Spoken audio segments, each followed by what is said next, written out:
Well, Don, Taylor and Tommy Lynch, obviously fair bit of conjecture about them. How did they go? Yeah, well, look, in Tex's case, he's done everything we've asked of him, so we'll wait and see at selection tonight. But yeah, he's an important player for us, and it's just a matter of the decision as to this week or next week. So we'll wait and see. And with Tom, and Tom won't play.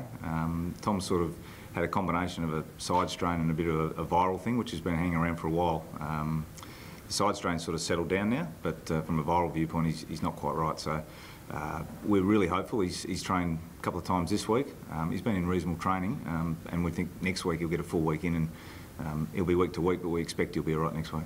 So there's a question over Taylor. What do you need to be satisfied with? Oh, it's just how he pulls up. He's had a session yesterday. He's put up pretty well today, and you know, look, it's one of those ones which we'd love to get him back in the team. What about Brad Crouch? I think you went on radio last night. What is his actual status? Yeah. No, it's interesting, that one. And certainly, you know, when I was asked that question a couple of weeks ago, and I categorically asked our doctors what it was, and you know, their definition was just groin soreness, based on the fact that his symptoms are not OP. I think Brad used the word OP last night on radio. He's got some groin-related issues, a bit of stability, a bit of pubic symphysis stuff, a whole range of things within that. The reality is we're talking about some semantics, though. It's a tomato-tomato sort of argument for me. The reality is he needs some time to build that area back up, and the plan's in place for him to do that. And we think it's, as we've indicated, a 6 to 8 sort of build, 6-week build to back into that. Yeah, so confident in playing in the second. Oh, correct. He's probably more likely second half of the year, we think, at this point. What is it, a strengthening type thing, or do you need to rest it? How did that injury sort of? It's a sort of a, he finished last season with some groin issues, and it's just a matter of how it settled over the break, which wasn't to the level we wanted. As soon as we started loading it back up again, you know, he started getting sore again. So it's been ongoing, and you know, again, we've now got a clear plan. We've had previous plans, but that hasn't yielded the result we want. So now that clear plan hopefully sees him back out there in 6 to 8 weeks. How is he doing? Oh, look, he's frustrated. He's disappointed. I mean, he's a competitive man who wants to play football. That's his job.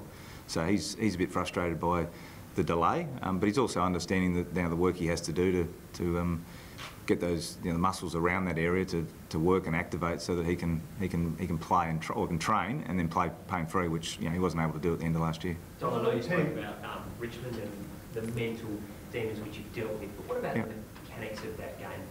Do you go over that and what you need to do differently in terms of a match-up perspective? Yeah, well, that's part of the learning from last year, which we've been through, and we don't specifically reference that for, you know, tomorrow night's game. It's more what have we learned as a side, and what worked for us, what didn't work, and we get an opportunity, you know, tomorrow night, you know, to have another crack, which is, you know, that's the exciting part of this week. We're sitting here going, we're a day out from a game, going, looking forward to what's a big game for both clubs. Have you learned a fair bit?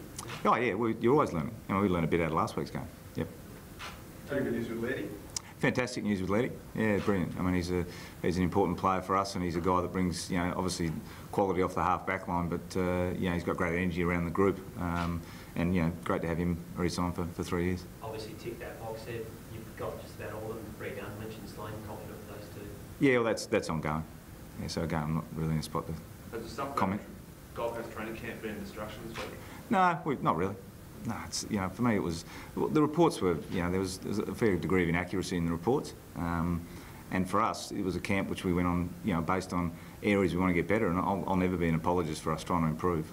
And the mental space is a space which I think you're seeing a fair chunk of the clubs are actually working in. We've been in that space for a couple of years, and the camp was an opportunity for us to get better, and so we went on it, and it was what it was. Can you clarify something? In the report there was one piece that said the senior players went on the bus and were taken to a different location, and the other players remained on the Gold Coast. Why did you split up, you know, the senior and the junior players? Why didn't all players stay together?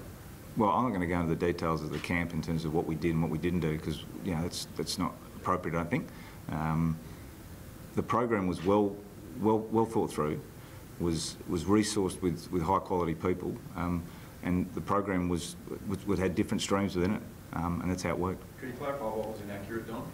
No, I'm not going to go into the detail of what was inaccurate. To be honest, part of that's for us in terms of internally. This is a space we're operating in. There's a competitive advantage associated with what we're doing. As I said, I'm not going to apologise for us trying to get better, and it's interesting that the reality in our world is that training, whether it be physical or mental, there's components within the program which are challenging.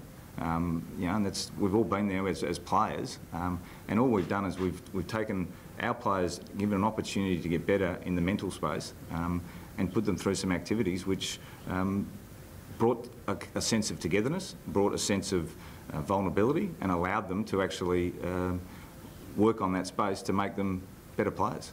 And the reality is, you don't keep 100% of the people happy 100% of the time. So how do you respond to the sort of assertion that some players are still distressed?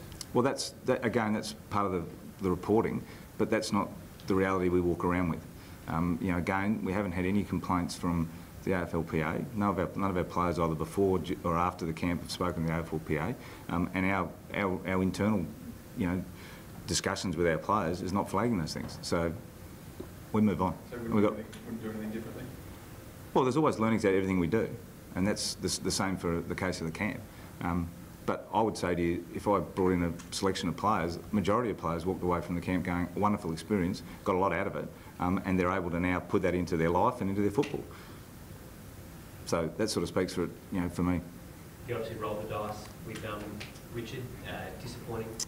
Yeah, it was a disappointing outcome. We really felt that the evidence we were able to put forward, you know, showed in some way that there was doubt whether the contact was to the head versus to the body, and we spent a fair bit of time and effort in there, and I thank the people who are involved in that to do that.